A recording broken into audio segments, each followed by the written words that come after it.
Secara umum al-ma'rifah itu kalau kita pahami ada meliputi segala sesuatu apa adanya. Iya, jadi ma'rifah itu apa adanya, itu ilmunya, puncak ilmu di situ. Mengetahui sifat keagungan Allah sehingga dekat dengannya.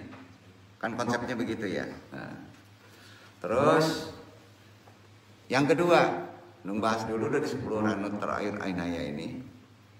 Kita sama tahu nih, ini semua tahapan-tahapan torekot sebetulnya ya. Tapi harus dijelaskan. Yang kedua namanya al-fana. Fana kan sering dengar ya. Yang pertama al-marifah. Ya. Sama dalam konsep-konsep umum kajian. Mengenal agama lah marifah dulu kan. Ya kan. Yang kedua fana.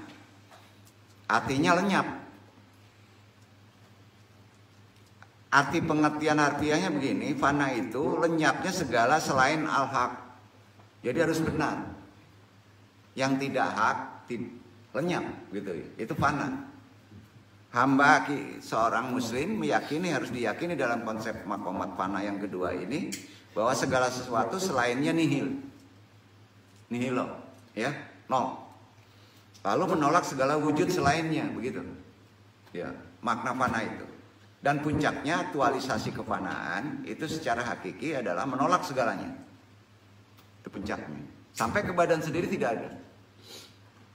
Ya, itu pengertian fana. Tahapan ketiga, al-baqa. Ya, makanya ada fana, ada baqa. Artinya kekal. Kalau sudah menolak semua, baik termasuk diri, maka kita kekal. Yaitu meyakini bahwa Allah maha kekal dalam segala. Karena itu baqa dalam keadaan tetap ada. Prinsipnya gitu. Baqa artinya tetap ada. Nah, di saat semua selainnya lenyap. Karena itu baqa baru bisa lahir setelah ada fana, betul kan? Iya kan? Yang ketiga, kalau nggak ada fana nggak ada baqa. Jadi untuk kekal terlebih harus lenyap, gitu. Nah ini kalau nggak dipahami dalam konsep torekot bingung kan? Kok hilang dulu baru ada katanya kan gitu kan? Kan nggak masuk akal ya. Nah ya, seharusnya ada dulu baru bisa hilang kan? Ini hilang dulu baru ada. Itu konsep baqa. Yang keempat, tangga ruhani yang mesti kita pahami adalah dari an-nihayah ini al-tahqiq, memastikan. Itu di atas kekal. Memastikan, yaitu memandang al-haq kebenaran dengan yang seharusnya. Memandangnya dengan yang seharusnya. Meyakini wujudnya semata, tidak mengharap perlindungan dari selainnya. Tangga ini harus memastikan kehendak seorang hamba itu berasal darinya. Bersamanya meyakini tidak ada yang diinginkan selain dia. Itu pengertian tangga ruhani yang keempat. Tangga rohani yang kelima adalah al-talbis. Al-talbis, talbis itu penyembunyian diri. Artinya penyembunyian diri. Tingkat spiritual seorang hamba memakaikan segala kebaikan dan kebajikan kepada al-haq. Pada tingkat al-talbis, ia tampil sebagai orang biasa. Ini yang malamat tidak dibuat-buat. Itu talbis. Makanya kalau ada tarekat malamat ini sebetulnya sampai tingkat di atas makrifat, di atas fana, di atas baqa, di atas tahqiq. Itu baru malamat. Ya. Penyembuhan dirinya tidak dibuat-buat. Ya, tampil biasa saja. Nah. Menyembunyikan spiritualitasnya, semua gerak dikembalikan hanya kepada gerak Allah. Hamba dalam level talbis, ya, penyembunyian diri ini selalu menjaga ketulusan, bahwa tidak ada kebajikan yang keluar dari dirinya, tidak ada, melainkan semua dari Allah. Nabiullah Ibrahim alaihissalam sampai menghancurkan berhala ini karena makomat talbis tadi. Jadi saat ditanya Nabi Ibrahim alaihissalam ini, siapa yang melakukan itu? Ia jawab, Tuhan. Betul kan? Inilah satu contoh argumen al-talbis yang dijelaskan oleh para sufi, orang-orang yang mempelajari tarekat. Tuhan pengertian ini nggak mungkin nggak ada Tuhan. Ya, pasti ada Allah. Maka yang menghancurkan Tuhan, yang paling besar Tuhannya. Nah, maka daya tangkap orang-orang pada masa itu disangka yang paling besar patungnya kan. Gitu. Keenam, al-wujud. Wujud itu dalam pengertian maqamat Tanbih Al-Masih adalah mendapati. Antum sudah mendapati wujud, yaitu menemukan yang dimaksud dalam segala wujud. Level rohani seorang hamba yang menempuh salaka, jalan Tuhan, jalan rohani, salaka itu bahasa biasanya, lalu berhasil menemukannya. Maka wujud ini kalau sudah berhasil di maqamat ke-6 ini, ya, artinya maqamat yang ke-96 perjalanan rohani menuju ridho ilahi, maka beliau disebut usul. Sudah usul. Sering mendengar usul ya? Nah, berarti dia sudah memahami di maqamat ke-96 yang disebut wujud. Dan usul itu terhubung dengannya. Karena itu al-wujud lebih tinggi dari al-wajad. Al-wajad kan ekstasi. Di bawahnya kan sudah membahas. Maqamat ke-7, at-tajrid, melucuti, melepaskan, waslat. Itu bahasanya secara bahasa orang-orang metafisik.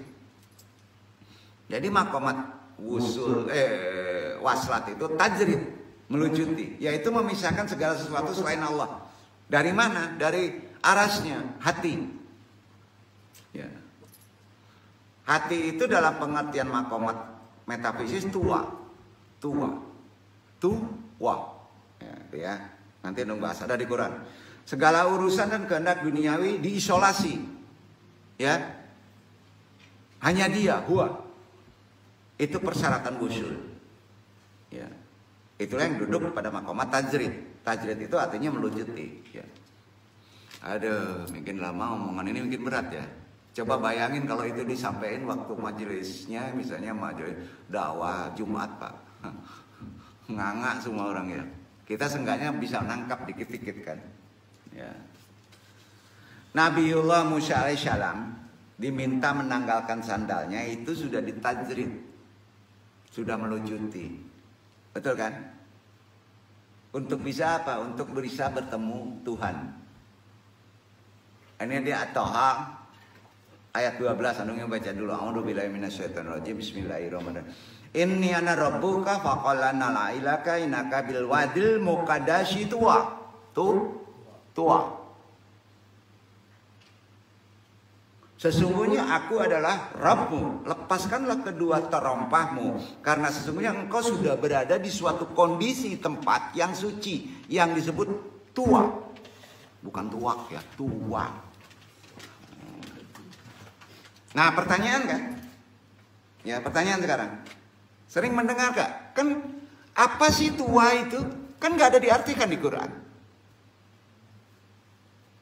Tua itu apa sih? Di ayat Al-Quran menyebutkan lembah suci. Lembah suci. Banyak orang menyandarkan kepada dunia. Di tarekat nggak ke situ. Di sini gunanya kita bertarekat. Apa sih tua itu menurut Quran?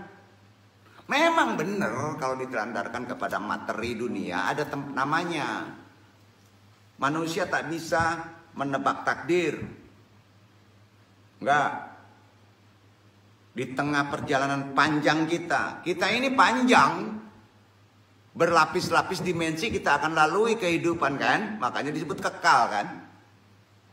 Nah, bukan dunia aja loh. Apa tamat kalau sudah mati? Mungkin panjang perjalanan kita. Ternyata Allah telah menyiapkan sebuah rencana yang begitu menarik untuk Musa. Nabi Musa alaihissalam. Sebelum jadi nabi, tepat ketika mencari api untuk menemukan cahaya. Kita kan hidup ini mencari cahaya. Iya kan?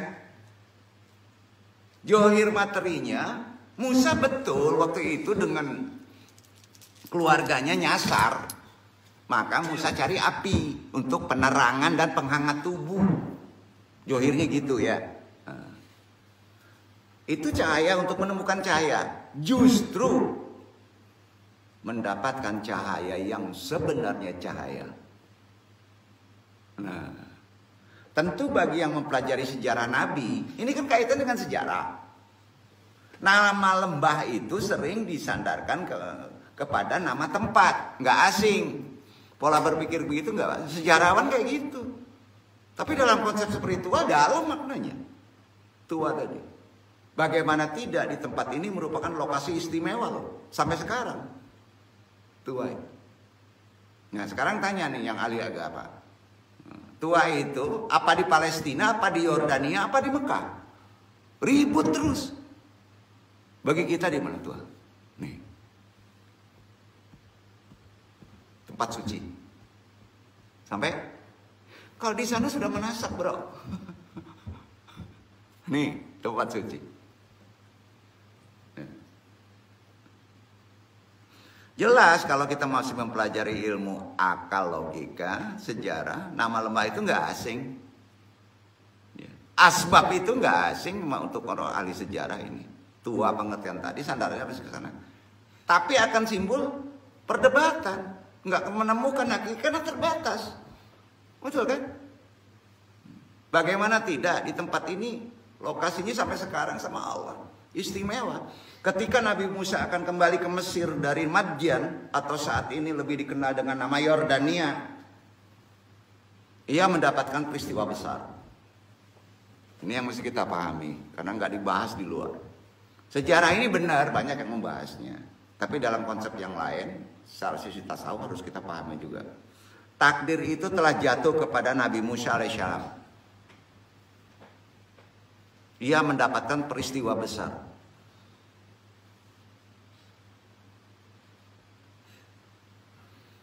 Pada Nabi Musa, takdir itu dapat ya.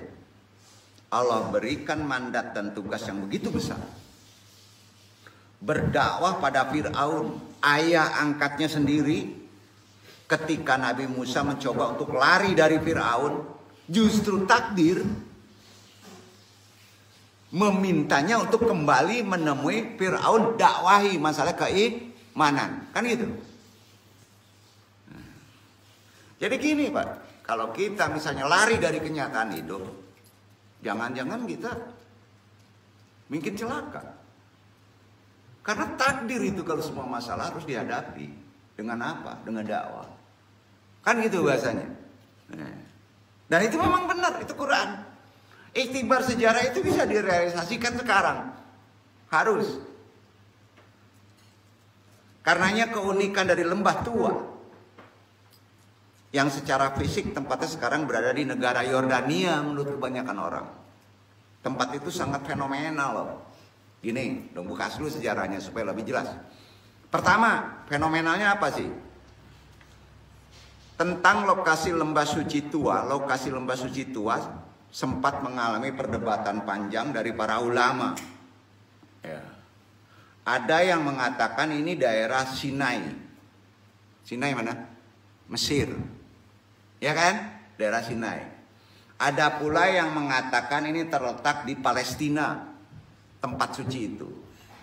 Bahkan ada yang menyebutnya lembah tua ini adalah lembah yang sama dengan yang dimaksud dengan Bukit Tursina yang ada di Quran. Jadi beberapa penafsiran lembah tua ini adalah Bukit Tursina, yaitu letaknya di Gunung Az-Zaitun, kan itu, ya. Yang mendukung pendapat ini salah satunya Muhammad bin Abdul Mu'min Al-Himyari dalam kitabnya Al-Raudah Al-Mitar fi Kabari Al-Aqtar. Itu kitabnya. Tapi tetap aja kitab itu berdasarkan tempat secara fisik. Gunung Az-Zaitun berada di sekitar Bukit Baitul Maqdis, yang masuk wilayah Palestina, ya kan? Nah, namun ada pendapat yang mengatakan bahwa yang dimaksud Bukit Tursina itu ada di Gunung Musa atau Sinai. Gunung itu ada di wilayah negara Mesir sekarang. Palestina Mesir jauh loh. Selanjutnya ada pula yang berpendapat bahwa lokasinya adalah selatan Nablus atau Tur. Yang berada di Palestina jauh lagi, ribut terus. Kenapa? Karena memahami konsep ini secara materi, secara fisik. Hati-hati Quran kalau disalah itu pasti ribut. Duduk gak maksudnya? Ada saatnya kita meloncat dalam konsep yang hakiki. Dari semua versi tadi, ada ulama Torekot Sami Al-Makhluj berpendapat bahwa yang paling mendekati adalah lembah Az-Zaitun. Kenapa? Anu agak sepakat nih. Karena tempat ini salah satu tempat yang Allah berkahi. Ini ada di Quran. At-Tin ayat 1, 2, dan 3. Ini ada amalan, tolong dihafal. Anu yang baca ya. Wat-tini wad-zaitun. Ya kan? 1. Wat-turi sinin. 3. Wahajal baladil amin. Ya kan? Ya kan? Artinya kan? Dan demi buah tin. Kalau waroba, demi tasbihmu. Umpama, kan nggak boleh ngerubah Quran bro. Nanti hebat ribut ulama. Ya, kan nggak boleh ya. Ya, demi buatin, kama buatin, cari buatin. Ada buatin tiga. Nah, cari ke Gunung Zaitun. Ya kan? Ada masjid tasbih, demi tasbih. Gitu ya. Demi Gunung Sinai, demi Gunung Singgalang, kapan ke Singgalang enggak? Ya. Demi negeri Mekah yang aman. Nah, kan gitu. Ke materi semuanya tuh. Jadi pendekatannya benar ini ke Zaitun nih. Yang mengatakan adanya buatin dan Zaitun, tempat itu pasti bukan Sinai Mesir. Betul kan? Pasti bukan. Karena apa? Di Bukit Sinai tidak terdapat buatin. Tidak ada buah zaitun. Buah itu cuma ada di Palestina. Ya kan, harus dikembangkan. Itu sebabnya sampai saat ini masih terdapat perbedaan pendapat tentang lokasi yang disucikan tempatnya. Yang pertama, Tua pada zaman Nabi Musa, ya kan? Berarti di Palestina. Di sanalah terjadi peristiwa pengangkatan keistimewaannya ya. Palestina itu di Gunung Zaitun itu pengangkatan, pengkukuhan Nabi Musa sebagai Rasul. Peristiwa ketika pengangkatan Nabi Musa sebagai Rasulullah. Kita bahas aja peristiwa lengkapnya ya, supaya lebih nyambung gitu kan. Karena kita kan malas-malas ngaji sejarah nih. Ya. Sejarah itu kan petunjuk, Pak. Termasuk juga amalan, ya. Ketika sekitar tahun 1450 sebelum Masehi lah ya, udah lahir antum. Udahlah, Ikhwan Iqbal udahlah. Salah itu kalau menyebut belum lahir. Betul kan? Tapi masih di alam arwah. Gimana nih? Kita kan orang tasawuf, belum lahir katanya, berarti masih mikir materi aja. Setuju Pak? Ya kita berpikirnya udah berpikir tasawuf lah. Iya kan? Hizban Azmi udah lahir? Sudah ya. Di alam mana? Bisa aja lebih dekat lagi. Alam nihilo misalnya, udah Big Bang-nya pecah kayak gitu kan gitu ya. Iya kan? Ya nggak sama walaupun umurnya lebih tua antum. Tapi esensi bisa diduluan loh. Hukum wakatnya gitu. Jadi pengertian tua ini tidak terkait dengan hitungan wakat. Itu spiritual. Iya kan? Jadi di sanalah peristiwa istimewa pengangkatan Rasul kepada Nabi Musa alaihissalam. Pada tahun 1450 sebelum Masehi, Nabi Musa akan berangkat dari Madian, yaitu Yordania, nama tempat di Yordania, menuju ke Mesir. Ya. Rasa rindu sebabnya, ini ada rasa rindu akan pulang kampung, Saramon orang Minang. Kepatang pulang kampung, Pak Baso rindu di kampung. Kan itu sama gitu. Membuatnya ingin sekali mengunjungi Mesir kembali. Yang sebelumnya ia telah menyelesaikan tugasnya, yaitu di Madyan selama 10 tahun. Ya, bersama syekhnya. Di Madyan merupakan daerah yang terletak di barat Teluk Aqabah. Setelah 10 tahun berlalu, Nabi Musa AS ingin membawa keluarganya menuju Mesir. Kemudian melakukan perjalanan yang cukup panjang untuk sampai di Mesir. Suatu hari ketika malam, cuaca begitu dingin, Musa bersama keluarganya tersesat. Ia tidak memiliki penerangan untuk melihat ke jalan yang dia lewati. Itu sebabnya ia mencari cahaya. Nabi Musa ini yang bisa gunakan untuk penerangan perjalanan, juga menghangatkan badan. Api yang ditujuannya Nabi Musa itu. Setelah melihat ke sana kemari, ia kemudian menemukan sebuah cahaya yang terang di balik bukit. Ya, nah ini sejarahnya benar. Ya. Merasa ada harapan mendapatkan cahaya, ia mengatakan pada istrinya untuk menunggu di sini, keluarganya. Sedangkan ia berusaha untuk mendekati sumber cahaya itu, yang ia kira adalah sebuah api. Ia berkata, tunggulah di sini, ke keluarganya. Sungguh aku melihat api, mudah-mudahan aku bisa membawa sebuah kabar kepadamu dari tempat api itu, atau membawa suluh api agar kamu semuanya bisa menghangatkan badan, karena cuacanya dingin. Nabi Musa alaihissalam pun berjalan ke lembah tua, bukit di mana ia melihat cahaya itu namanya tua.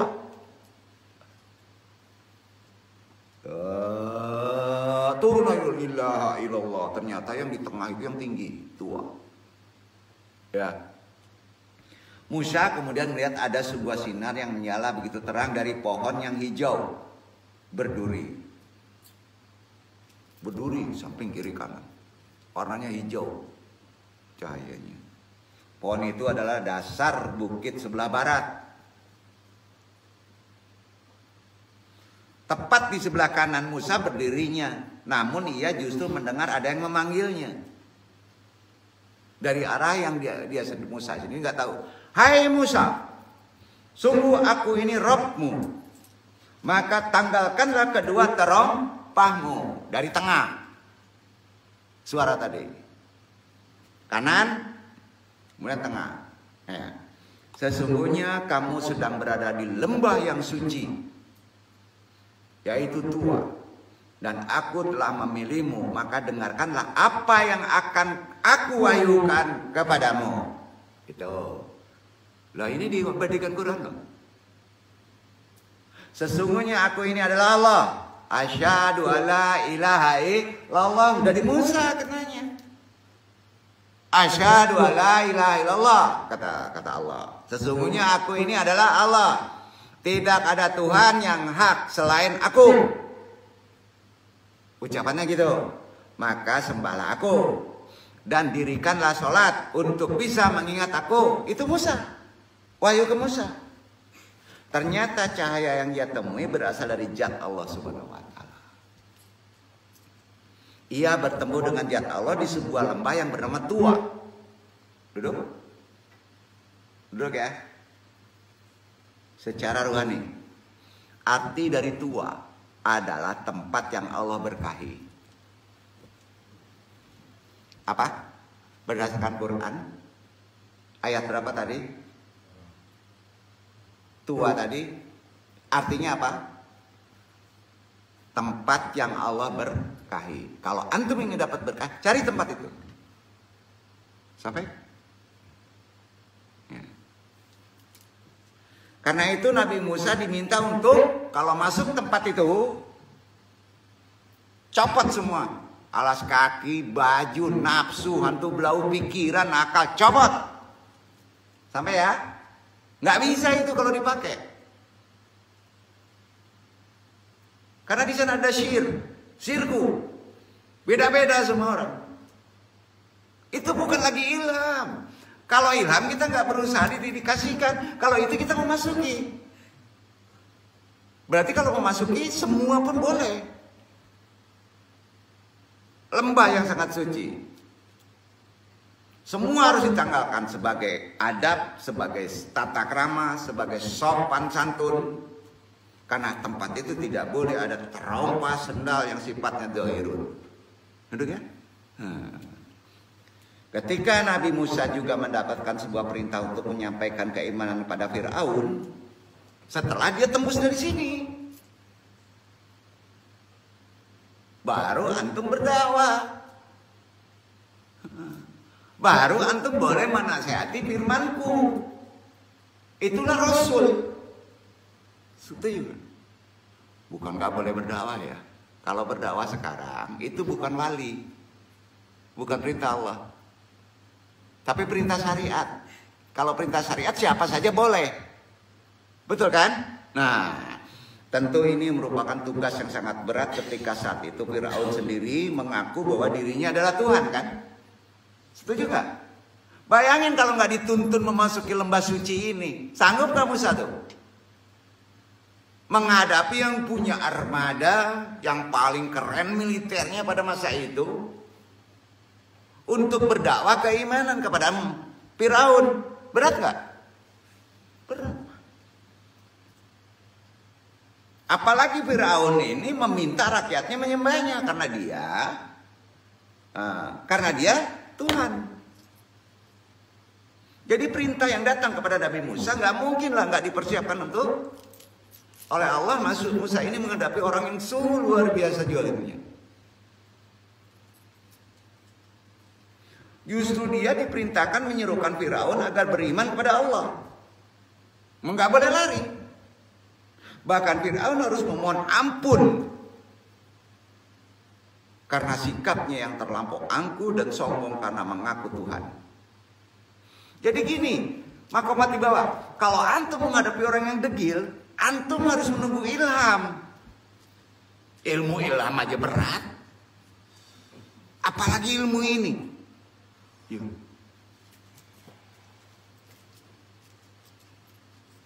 Sampai-sampai disuruhnya Musa sampai Fir'aun bisa memohon ampun karena sikapnya yang terlampau angkuh dan sombong karena mengaku Tuhan. Sejak saat itu hidup Musa langsung berubah.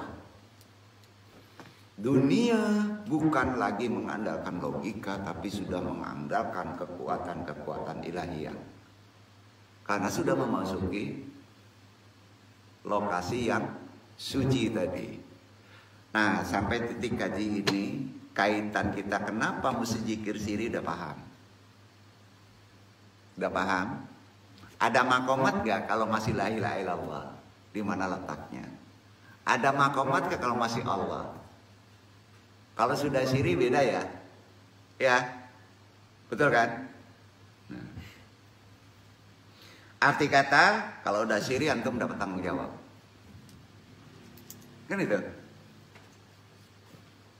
Tanggung jawab lebih besar, yaitu sebagai Rasul yang menyuruh kebenaran. Di situlah letaknya wali.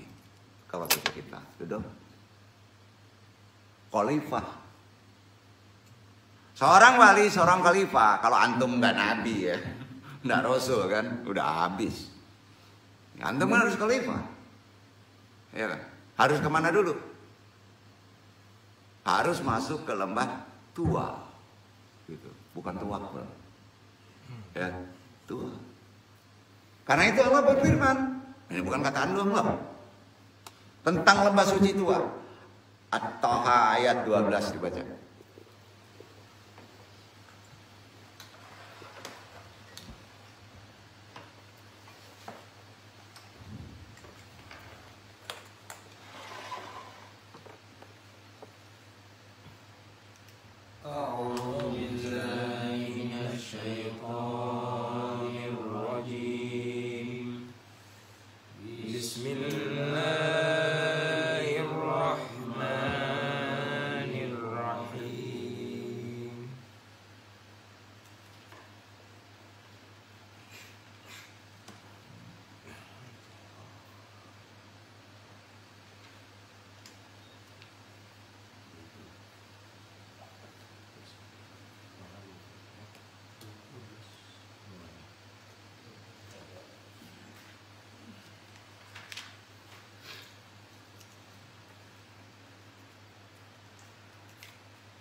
Inni ana rabbuka fakhla'na 'alaika innaka bil wadil muqaddasi tuwa. Sesungguhnya aku inilah Rabbmu, maka tanggalkanlah kedua terompahmu. Sesungguhnya kamu berada di lembah yang suci, tua. Kekasih ini, sungguh aku adalah Rabbmu, maka lepaskanlah kedua terompahmu, karena sesungguhnya engkau sudah berada di lembah tua. Ya, 1, 2, 1, 2, 1, 2 kan gitu ya. Nah, baris badan 1, 2, tuh, sudah berada di lembah tua. Nggak mau lagi tuh, nggak mau lagi wah. Antum sudah di lembah suci. Itu aja kan lembah yang suci, lembah yang diberkahi. Kemudian Allah berfirman yang kedua kepada Musa juga nih. Al-Qasyas ayat 30, baca.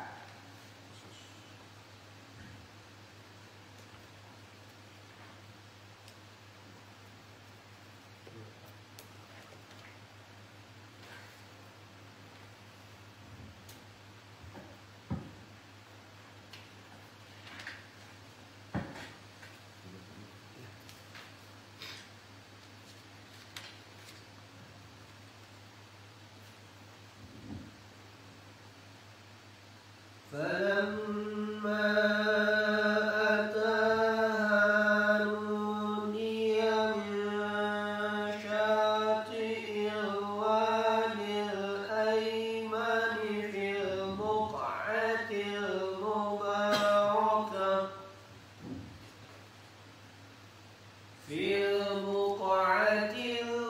المباركة من الشجرة أن يا موسى إني أنا الله رب العالمين. Maka tatkala Musa sampai ke tempat api itu, diserulah dia dari arah pinggir lembah yang diberkahi, dari sebatang pohon kayu, yaitu, "Ya Musa, sesungguhnya aku adalah Allah, Tuhan semesta alam." Maka ketika Musa sampai ke tempat api itu, kan itu api panas, tapi api yang baik ya. Dia berseru dari arah pinggir sebelah kanan lembah, yang masih di kanan, tapi pinggirnya, maaf ada ke tengah, ada seruan, ya ada seruan dari sebatang pohon itu, ya. Di sebidang tanah yang sudah diberkahi karena kamu melakukan pemasukan tadi, ya diberkahi, itu pasti tubuh kamu sudah diberkahi. Wahai Musa, sungguh aku adalah Allah, Rabb seluruh alam, seluruh mikrokosmos. Sampai bantu Ustadz ya mentafsirkan ayat ini kepada konsep yang lain, terutama anak-anak yang masih katanya mau ada ngikut dia, yang masih teori. Jadi teori ini kan beda pemahaman makna, dan ini benar. Mutasyabih, semua ayat itu ada mutasyabihnya, berlapis-lapis Quran itu. Disitulah jadi ulama tasawuf. Nah, ada amalan nanti. Ada amalan nggak? Iya ada amalan. La ilaha illallah. La ilaha illallah. Betul kan? Kalau nggak oleng-oleng gitu kan? Jangan yang duduk ya, yang disuruh baca, ngajarin ya, yang antum-antum semua ya. Nah, ini ilmu tarbiyah paling tinggi lah. Gitu ya. Apa ya? Kok diem aja nih? Iya dong. Gitu. Maka sampaikan ikhwan itu yang masih keras teorinya, paksa duduk ke tua, paksa duduk ke lembah suci tadi, seret. Makanya kalau nggak masuk 1, 2, dua. Udah ada Allah, il lagi. Udah Allah, il lagi nggak masuk. Kemarin kan praktekin, ngerem lagi. Sampai nggak nih? Semua itu ada di Quran nggak? Amalan itu ada di Quran nggak? Ada ya? Ini bukan sombong-sombongan pertanyaannya, ada yang ngejabarin ini kan? Ada. Sampai putar-putar nggak ketemu penjabaran. Duduk ya, dibantu. Karena ini harus sampai kepada orang yang masih berputar di kedua sisi, di kedua kepala. Masuk ke tempat yang diberkahi. Duduk ya. Lanjut. Atau berhenti sama sini? Enggak, la ilaha illallah itu masih di bawah itu. Allah masih ngisi itu, maksa. Maka di atas ridho makomat ini. Lembah tua kan di atas ridho. Asyirun, ada ilham, ada petunjuk. Kalau maksud dari sebidang tanah yang diberkahi, ya udah dah jelas kita paham ya, betul kan? Seperti yang kita tahu, Bukit Tua bermakna suatu tempat yang Allah bisa berikan berkah dan suci. Nyukam tapi tinggi, lahirnya yang nyukam, tapi itu bukit.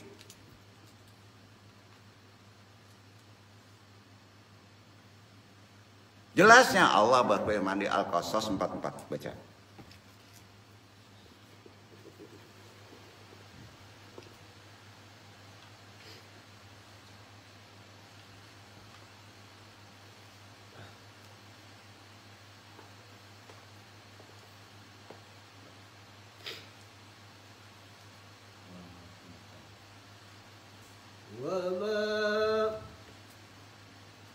وما كنت بجانب الغربي إذ قضينا إلى موسى الأمر وما كنت من الشاهدين. Dan tidaklah kamu Muhammad berada di sisi yang sebelah barat ketika kami menyampaikan perintah kepada Musa, dan tiada pula kamu termasuk orang-orang yang menyaksikan. Nih, dengerin ya, menjabarkan ya, ini lebih tingginya nih. Wa ma kunta bijanibil gharibi iz qadaima ila Musa amra wa ma kunta minasyahidin. Betul kan? Dan engkau Muhammad tidak berada di sebelah barat. Artinya paling esensi dia. Udah ada di nurnya kehidupan Musa. Enggak lain beda. Bapak Arum, ada kan? Muhammad tidak berada di sebelah lembah suci tua, tidak. Betul kan? Karena sudah ada yang dia ikuti ngejalaninnya dia. Nabi tadi, nur hakikatmu Muhammad. Ketika kami menyampaikan perintah kepada Musa, betul kan? Bayangin Pak, orang bisa ngeplek dulu itu membahas ini. Kalau nggak paham tasawuf, sepakat nggak? Tinggi ini itu, masya Allah. Sepakat saja enggak deh. Kalau masih belum mengerti pemahaman perjalanan hakikat. Nanti ditaruh di sini kan? Dan engkau tidak pula termasuk orang-orang yang menyaksikan kejadian itu. Ada 20 tahun itu keren. Berarti dia sudah ada, tapi secara materi belum ada. Akhirnya Allah berfirman, An-Nazi'at ayat 16. Baca. Pendek.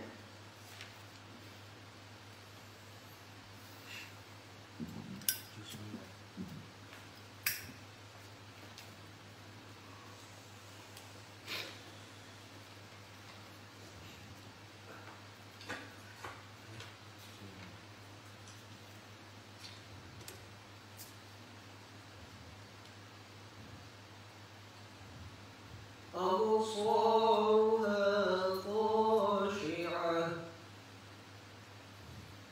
pandangannya tunduk. An-Nadiyat ayat 16. إذ ناداه ربه بالوادي المقدس طوى Tatkala rohnya memanggilnya di lembah suci, ialah lembah tua. Ketika roh memanggilnya Musa di lembah suci, yaitu lembah tua. Jauh. Ini di ayat Najiyah. Yang tadi di ayat Al-Qasas. Betul kan? Yang sebelum tadi Toha. Kalau nggak tahu sebab nuzul gimana nyambungin? Sepakat. Sebab-sebab turun. Secara konsep bukan syariat tuh. Secara rohani tuh. Kan nggak ada tuanya di sini. Nyambung nggak? Jadi udah jelas ikhwan ya bahwa lembah tua merupakan sebuah lembah yang suci. Allah melimpahi keberkahannya di sana. Masukin. Sambung. Udah selesai masukin aja. Ayo benar tuh amalannya. Jangan anggap sepele deh, dikir sih. Harus kuat dulu Nabi. Harus masuk dulu bako. Ya. Baru ketemu yang sifat jati dia Allah, dia, betul kan? Nah, sudah ada di sana. Karena itu Nabi Musa mendapati seruan untuk menjadi rasul di tempat itu. Kalau antum bukan rasul, Khalifah, bisa aja wali, Abdallah, Abdullah. Pokoknya itulah. Pasti beda-beda kan? Berarti Khalifah itu bisa kita jemput. Banyak orang mubazir nggak punya potensi muslim? Banyak kan? Karena nggak paham amalan. Nah, yang penting mau ngamalin kayak mau enggak, jangan ngeri, masuki aja, latihan aja. Kehendak semua kan ada di Allah kan? Iya kan? Udah amalin yang tertinggi. Nggak akan celaka Pak, ini jaminannya Quran. Nggak sesat, karena jaminannya Quran.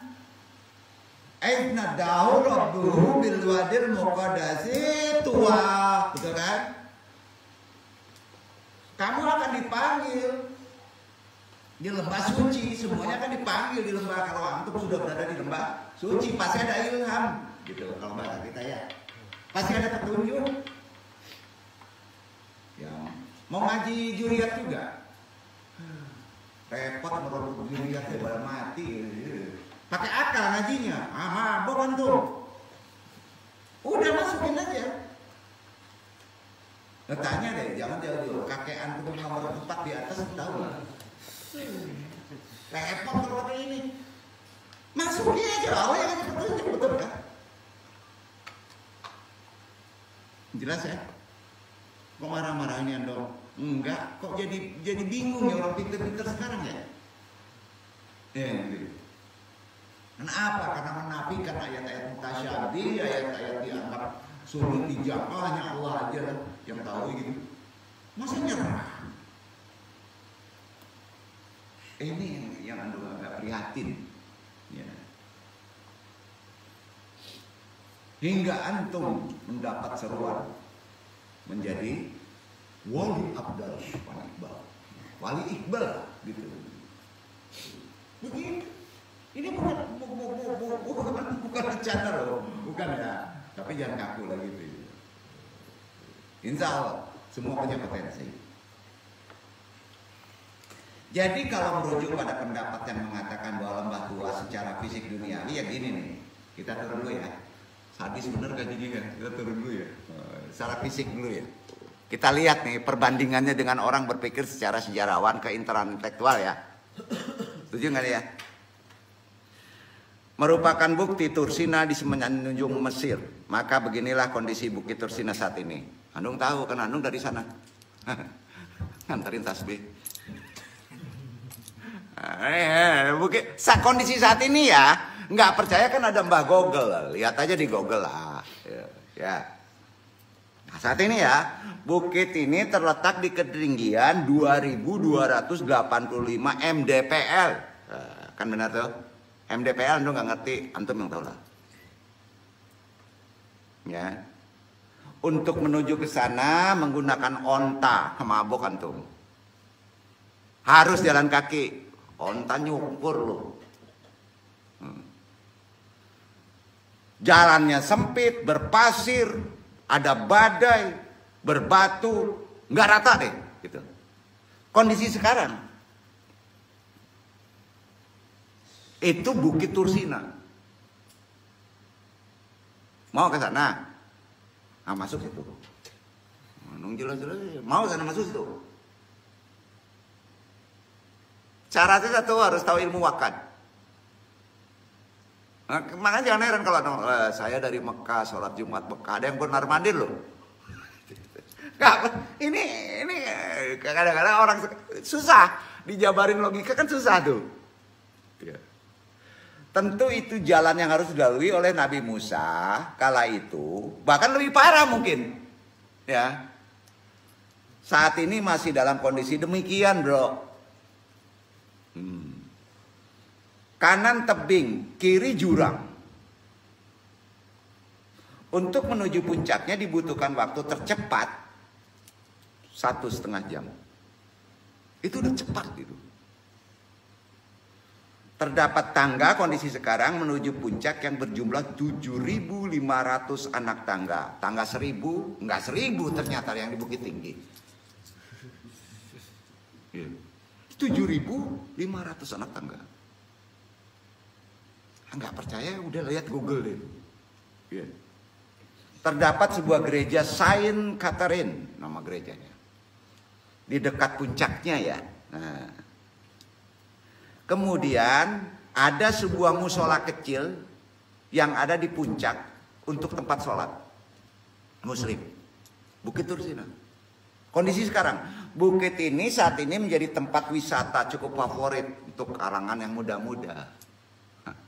Ya, ini nggak Gunung Singgalang Merapi, Gunung Singgalang Merapi kecil tuh, iya kan? Makanya kalau ingin ke Bukit Tursina ya tadabur Allah masuk. Anung suruh masuk aja. Kok jadi nggak percaya ya? Jika merujuk pada Gunung Jaitun, tadi Tursina ya, ini Zaitun, kan pasti berdebat nih. Nah.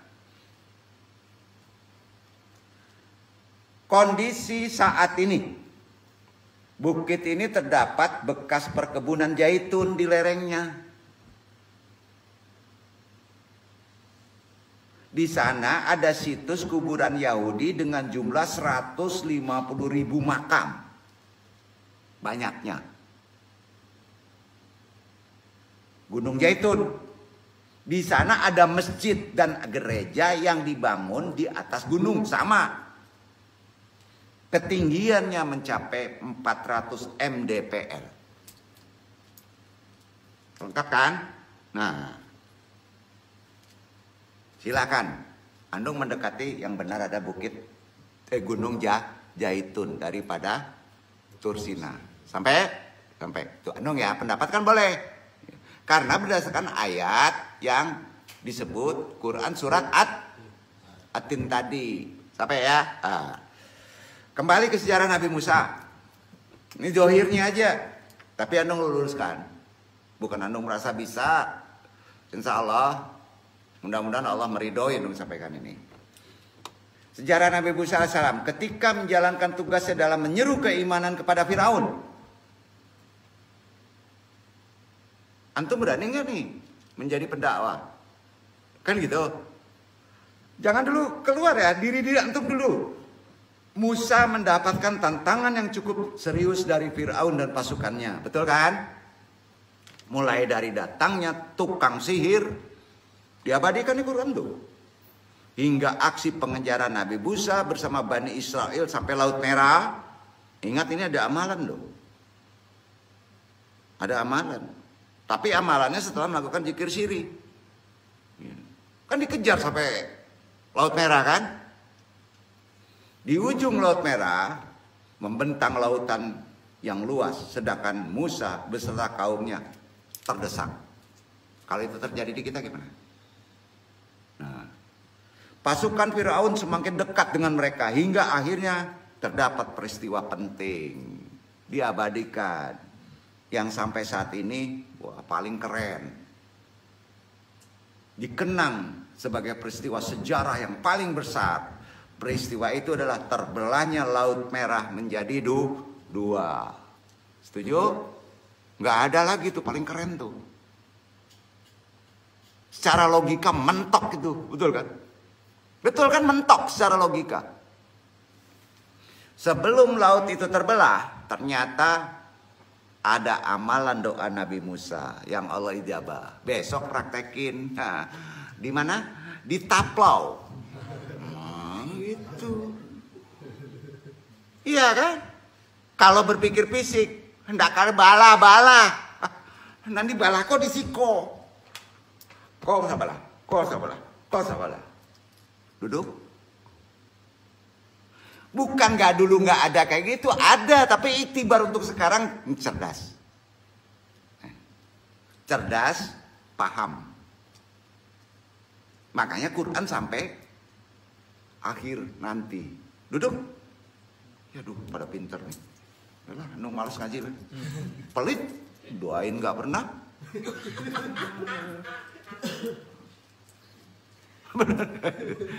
Jangan kaku lah, gitu ya. Dalam sebuah hadis Rasulullah menyampaikan doa Nabi Musa.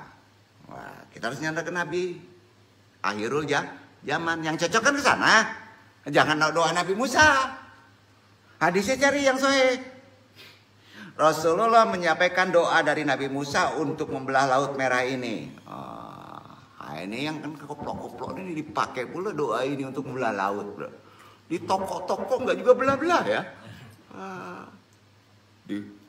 Suatu hari Rasulullah berkata kepada para sahabatnya, maukah kalian aku beritahu tentang ucapan yang diucapkan Musa alaihissalam ketika beliau menyeberangi laut bersama kaumnya Bani Israel? Hadis ini sahih loh. Para sahabat menjawab, tentu saja kami mau wahai Rasulullah. Wah, sahabat senang. Karena ilmu sakti kan. Kayak antum. Kalau ilmu ini kan yang duduk juga senang udah dapat ini kan. Wah iya Rasulullah ini keren nih. Rasulullah berkata, Nabi Musa berdoa. Catat doanya. Ini boleh diamalin, tapi setelah dikijikir rahasia. Gitu ya. Amalin doa ini, enggak doa Allahumma inna nas'aluka salamatan fidin. Masa doanya udah di sampai tempat suci masih selamat tuh. Enggak yakin dong. Duduk tempatnya harus tahu. Jangan sampai salah doa. Sampai? Ya, doanya. Allahumma lakal hamdu. Catat. Doa ini adabnya setelah dukur, zikir, siri. Allahumma lakal hamdu. Wa ilaikal mustaka. Ulang. Allahumma lakal hamdu. Wa ilaikal mustaka. Wa antal musta'an. Sudah? Baru wala haula wala quwata illa billahil aliyil azim. Ulang.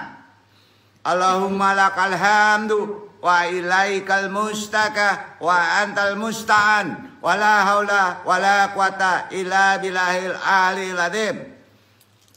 Bismillahirrahmanirrahim. Langsung baca doa ini, ya udah kemana-mana. Doa nggak mempan itu. Karena nggak ada adab. Harus masuk ke wilayah suci dulu. Wilayah tengah tadi. Maka baru ngomong ini boleh. Duduk. Gitu amalan. Perlu syarat kan? Perlu ilmu kan? Doa.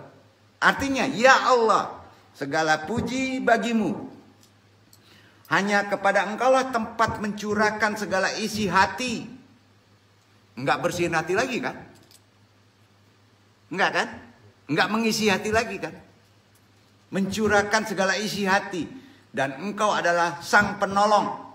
Dan tidak ada daya dan kekuatan apapun juga selain daya dan kekuatan yang datangnya dari engkau. Rob yang maha tinggi dan maha agung. Setuju? Syahih banyak perawi udah gak perlu sebut tuh. Dulu ya. Allahumma lakal hamdu wa ilakal mustaka wa antal musta'an wa la hawla wa la quwata illa billahil aliyil azim. Ya Allah, segala puji bagimu. Hanya kepada engkau lah tempat mencurahkan segala isi hati. Dan engkau adalah sang penolong. Dan tidak ada daya dan kekuatan apapun juga selain daya dan kekuatan yang datang dari engkau. Rob yang maha tinggi dan maha agung. Banyak dijabarkan oleh ulama ini. Banyak. Apa sih kiai doa belah laut? Nah, itu tadi. Betul kan? Iya kan? Kiai, ala di doaan dilaui, laui ndak tabalah. Amu ndak tahu doh, walau alam gitu. Antum nggak nabi gitu. Ya, berarti perlu pemahaman. Bukan salah hadis, bukan salah Quran. Karena hati kita harus memasuki wilayah yang betul-betul dalam. Ini ayat-ayat yang luar biasa. Sepakat?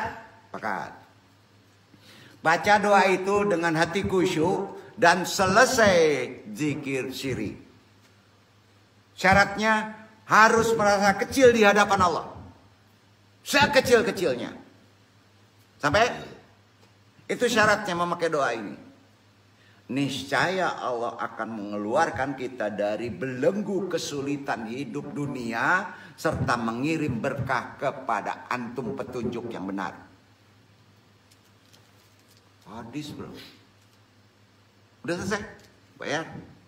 Bayar. Mau tagih sekarang. Clear tuh. Tinggi gak? Amalin boleh aja. Kalau nggak dikabul berarti ada apa-apanya di hati kamu. Balik lagi dulu. La ilaha illallah dulu dong. Allah dulu dong. Betul kan? Jangan-jangan kita masih kacau juga nih. Masih kotor juga kan? Walaupun diamalin dapat pahala tetap kan? Iya kan?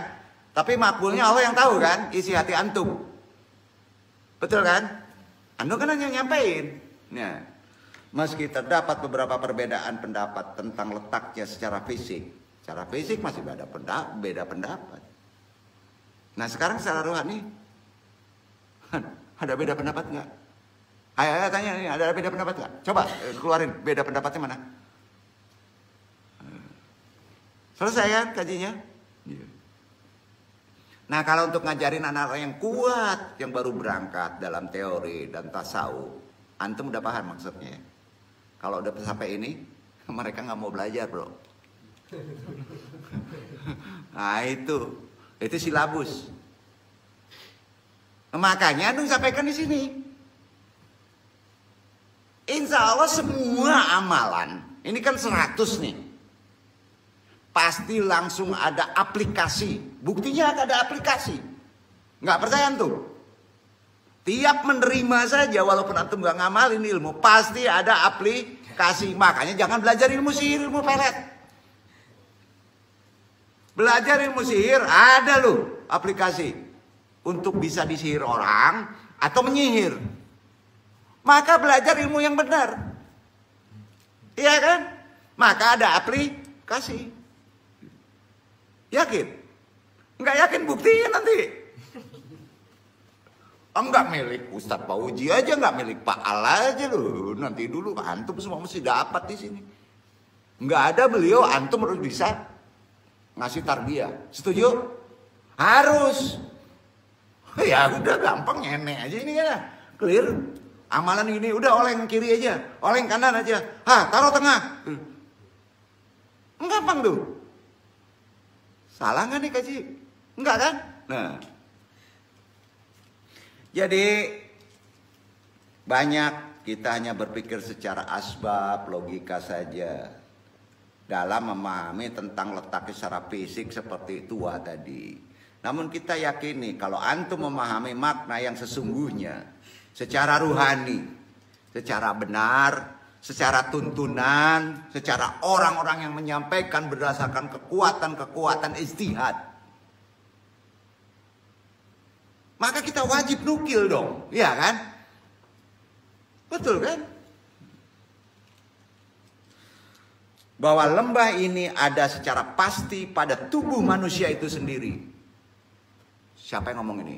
Syekh Abdul Qadir Jailani. Ternyata hakikat tua itu ada pada tubuh manusia itu sendiri. Tuh. Abah Anam juga ngomong gitu. Jangan-jangan Syekh Burhanuddin juga ngomong gitu ya.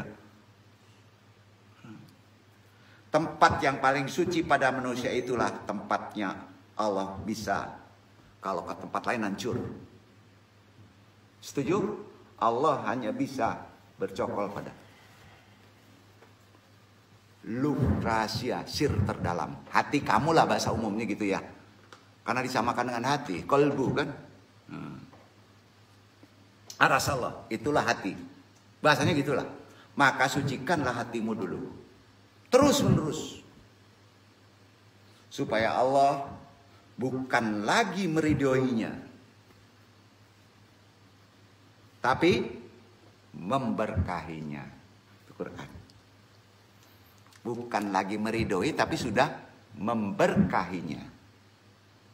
Itu berkah sama ridho beda. Berkah dikasih.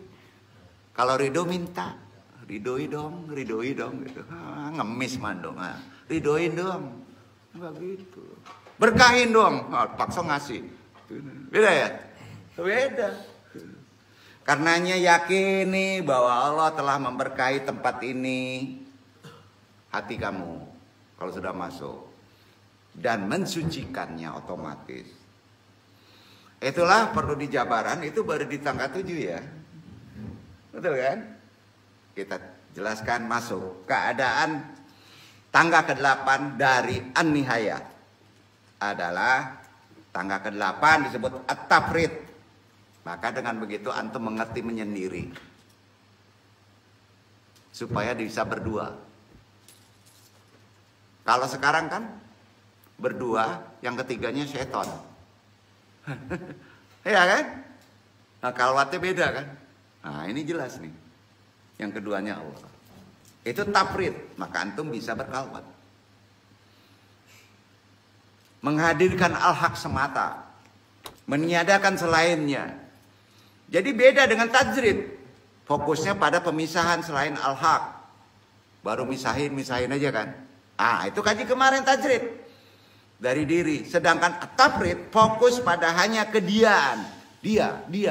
Hu Allah. Itulah cinta hamba hanya untuknya. Ya. Masuk tanggal ke-9. Al-jam, penyatuan. Al-jam itu namanya penyatuan, yaitu menggabungkan perasaan, pandangan, kesadaran dengan al-haq. Hamba tidak lagi merasakan kelilingnya, di sekelilingnya, tidak. Ini hanya menjumpai nama dan sifatnya dalam segala. Namun Rob tetap Rob, hamba tetap hamba, itu aturannya. Masuk terakhir, tangga ruhani terakhir disebut At-Tauhid. Disinilah hikmatul hu pernah dibuat bukunya. At-Tauhid, bukan tauhid pakai waw. Itulah hikmatul hu. Makanya kalau membaca tauhid nggak ngerunut dari pertama. Hikmatul hu, mabok antum. Pusing. Tangga ruhani ke-8, ulang dulu. At-tafrid, menyendiri. Bisa antum berkalwat kalau sudah tembus yang 7 tadi. Konsep 7 itu tadi adalah sudah ada berkah Allah. Masuk ke dunia suci ya.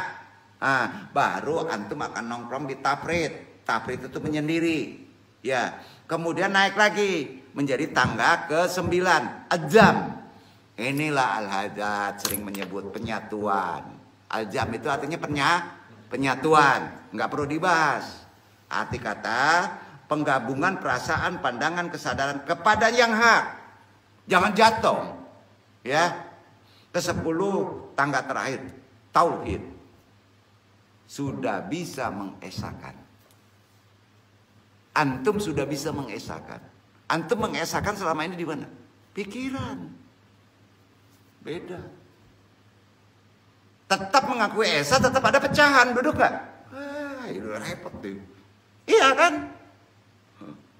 Itulah tauhid. Hikmatul hu-nya di situ. Menisbatkan sifat esa al-wahdaniyah pada al-haq. Tak ada Rabb selainnya. Tauhid hakiki. Puncak tertinggi perjalanan seorang sufi. Tak ada yang lebih tinggi darinya. Syahadat adalah ekspresi tauhid. Di sini sudah jelas. Jadi sesuai dengan namanya An-Nihaya, akhir adalah ujung bahasa dari 100 tangga rohani yang dijabarkan, ditulis dalam manuskrip Tanbihul Masyi karya Syekh Abdul Rauf Al-Sinkili yang wafat 1693. Syekh Abdul Rauf Al-Sinkili adalah ulama Nusantara asal Aceh yang keilmuannya setara dengan para ulama besar Islam dunia. Jadi sudah jelas nggak bisa menyepelin beliau kan? Wah, ilmu kuno katanya. Masih bisa nyebut ilmu kuno tuh. Ayo. Syekh Burhanuddin bacaannya saja bisa gede dari 1000 surah tuh. Betul kan? Jadi kita tidak ragu lagi menghargai mereka karena keilmuannya. Betul kan? Menghargainya jelas. Karena wajar dia menerima penghargaan dari kita. Sungguh? Nah, mudah-mudahan selamat mengambil hikmah yang benar dari kitab Tanbih Al-Masyi ini. Semoga Allah meridhoinya. Itu hanya Anung doakan. Tadi sudah dijabarkan. Nanti ada pecahan yang Anung jelaskan satu-satu secara amalan.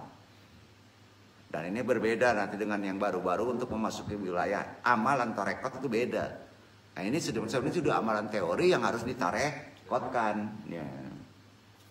Mudah-mudahan antum semuanya bisa mengambil saripatinya dari 100 tangga ruhani para sufi ini dan bisa menginspirasi kita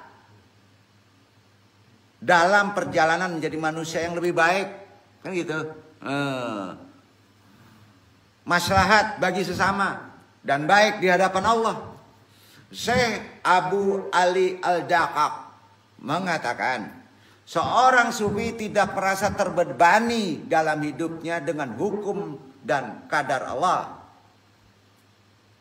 Antum masih sering hidup ini terbebani dengan kadar Allah, setuju? Wah, kau dan jadi orang alay. Ba karajo den tu alun jo karajo. Ba kau bini awak kau cerewet dana, ndak pandai masak. Jujur kita. Seorang sufi majelis di sini, ngaji di sini, jangan coba terbebani dengan kadar Allah. Setuju? Suatu kewajiban bagi seorang sufi untuk rela di atas ketentuan dan kadar ilahi sesuai kitab, betul? Yang ditempatkan pada syariat. Ya. Ridho, harus ridho. Prinsip itu dulu supaya dapat berkah. Pada prinsipnya kehormatan tertinggi untuk antum. Walaupun ada yang lebih tinggi dari itu, antum gak kerja lagi. Nah, bagi seorang individu sehingga ia dengan sengaja membuka dirinya kepada kebahagiaan di dalam menjalani kehidupan dan ada penuntunnya bagi yang menciptakannya. Di dunia fana ini, sampai-sampai Ibnu Khatib mengatakan dalam kaji ini, ar-ridho huwa hudul qalbi bi amr qadru Allah Ta'ala wansijamul qalbi bi syahyin syana hu Allah hu Ta'ala. Ridho adalah tenangnya hati dengan ketetapan takdir Allah Ta'ala dan keserasian hati dengan sesuatu yang dijadikan oleh Allah Ta'ala. Bisa ngeluh nggak? Enggak. Tuh. Jadi dalam hadis atau Ibnu Abbas berkata, ketika Rasulullah menemui sahabat-sahabat Ansor, beliau bersabda, Hal anta mukmin? Apakah kamu orang mukmin? Lalu mereka diam. Yang ngomong Umar. Ya Rasulullah. Rasulullah bersabda, ma hiya alamantu imani. Apakah tanda keimananmu? Antum sulit iman sebelum masuk wilayah suci. Apakah tanda keimananmu? Nahumun tanun nalin wajati robati wasabritin wajahitil kawaratihi wasahadatihi bi akmil qada'il ilahi. Kami bersyukur menghadapi kelapangan, kegelapan. Walaupun itu menyedihkan. Kami bersabar menghadapi bencana dan ridho dengan qada ketentuan Allah. Kemudian disambung Rasulullah bersabda, ayyuhan nas wa yuhal mu'minun masolihin lirrobi ka'bah. Orang-orang mukmin yang benar demi Tuhan Ka'bah yang berada di Ka'bah. Tua Sirun Ka'bah, itulah Ka'bah hati, letaknya di sini. Bertawaf dia. Berani. Kalau lahir ya di sana tawafnya.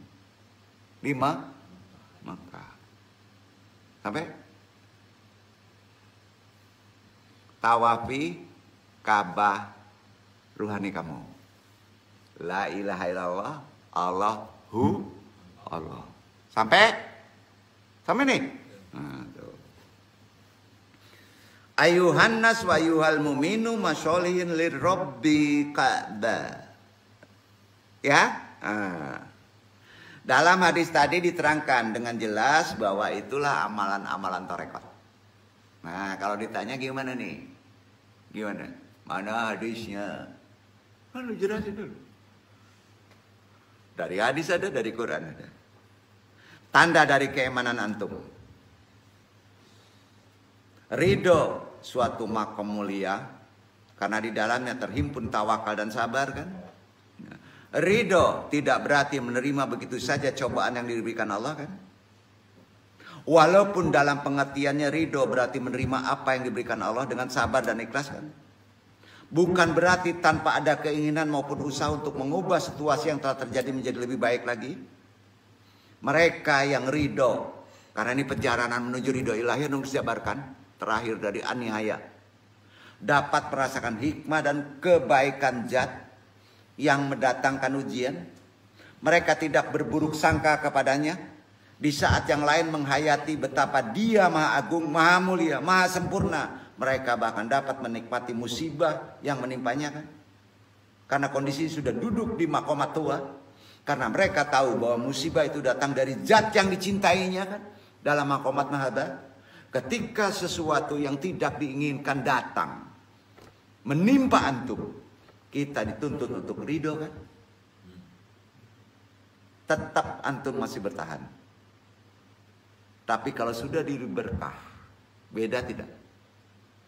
Maka musibah itu menjadi kenikmatan. Hal ini berarti kita meyakini bahwa apa yang telah menimpa kita itu adalah takdir yang sudah ditetapkan, namun di sana dituntut. Tuntut apa? Amalkan amalan yang anu ngajar berdasarkan perjalanan ruhani tadi. An-Nihaya. Quran surat Ar-Ra'd 13 ayat 11. Baca.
Bagi manusia ada malaikat-malaikat yang selalu mengikutinya bergiliran di muka dan di belakangnya.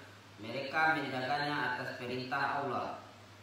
Sesungguhnya Allah tidak merubah keadaan suatu kaum sehingga mereka merubah keadaan yang ada pada diri mereka sendiri.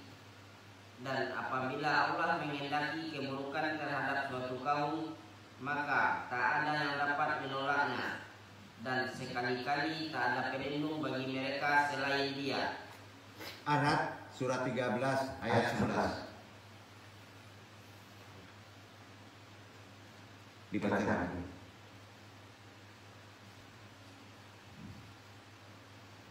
lahu mu'aqibatun min baini yadayhi wa min khalfihi yahfazunahu min amrillah.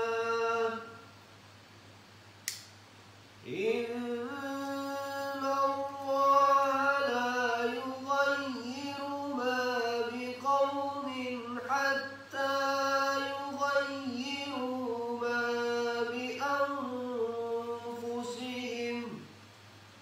Wa idza arada Allahu biqawmin su'an fala maradda lahu wa ma lahum min dunihi min wal. Wa yusabbihur radu bihamdihi wal malaikatu min qibatihi wa yusiru syawaiqa fa yusibu biha man yasha'u wa hum yudalliluna billah wa huwa syahidul minha. Ayat berapa ini? 13. Baca. Wa yusabbihu ar-ra'du bihamdihi wal malaikatu min khifatihi wa yursilu as-sawa'iqa fayusibu biha wa yursilu as-sawa'iqa fayusibu biha man yasha'u wa hum yujadiluna fillah wa huwa shadidul mihal. Dan guru itu bertasbih dengan memuji Allah. Demikian pula para malaikat karena takut kepadanya. Dan Allah melepaskan halilintar, lalu menimpakannya kepada siapa yang dikehendakinya. Dan mereka berbantah-bantahan tentang Allah. Dialah Rabb yang maha kuasa, Dialah Rabb yang maha keras siksanya. Jadi zikir sihir, penjelasan di awal tadi, penjelasan di ayat terakhir itu semuanya bertasbih. Kita tentu tasbih. Kita tentu tasbihnya. Ini terkait ridho. Berbeda dengan pengertian sabar, berbeda dengan pasrah karena makomatnya berbeda, karena akan menaiki kepada berkahnya. Sabar itu kan menahan diri dari amarah dan kekesalan ketika merasa sakit. Baru masuk ridho, berharap derita itu segera hilang, ridho. Pasrah adalah menerima segala ketetapan Allah, ya, masih ridho, tanpa ada ikhtiar untuk mengubah sedikit pun. Ridho berbeda dari keluarganya, itu pasrah. Beda ridho ini. Salah satu sifat yang diutamakan di dekatkan Allah. Kenapa? Kenapa harus ridho didekatkan dulu? Ridho masuk Allah, ridho menentukan Allah. Karena kalau ada ridho, di hati antum akan dikirim berkah dari Allah. Jelas. Situlah akan ada petunjuk yang akan beda pengertiannya dari masing-masing individu. Duduk. Apakah antum suruh dagang? Apakah antum suruh ini? apakah antum mesti begini? Jadi seorang wali itu menunggu perintah dari Allah. Ya, karena mengikuti perintah ini tugas Rasul. Kita beda. Barakallahu fiikum. Mudah-mudahan bermanfaat. Kita tutup kaji tanbih masih ini. Sementara ini kita langsung besok kita bahas secara pecahan dari kondisi apa yang mau kita bahas. Arti kata karakternya masing-masing. Hari ini waktunya begini kita harus menyampaikan ini. Bukan kita yang menciptakan silabus, tapi Allah yang menentukan silabus. Kita tinggal mengikutinya. Gampang. Wassalamualaikum warahmatullahi wabarakatuh.